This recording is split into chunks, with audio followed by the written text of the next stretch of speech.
That's right, John, and dozens of Oregonians spending their Labor Day Sundays here at the Capitol, voicing their opinions about these bills. Now, the special session was called by Governor Tina Kotek in July after lawmakers failed to pass a transportation funding package in the regular session. The lack of funding would mean hundreds of ODOT workers would be laid off and large-scale transportation service cuts across the state. Now, lawmakers back together to try and make a deal, but there's still widespread disagreement both among them and Oregonians who testified today.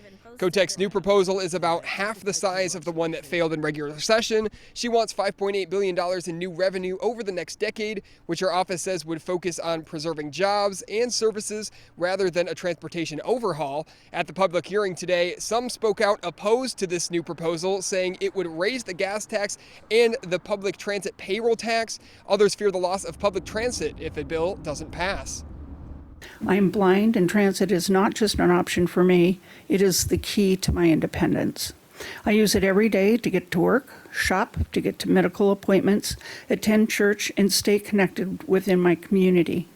Without transit, I would live a much more isolated life, depending on others for transportation, which means I'm living on their schedule. I've had to make cuts to hours, cutting employees, cutting products just to stay in business. Our city and state has made it obvious we are not valued by what we already contribute. We are not a money tree that when you decide you want more money, that we have to struggle harder or make cuts to our lives to fill your wants.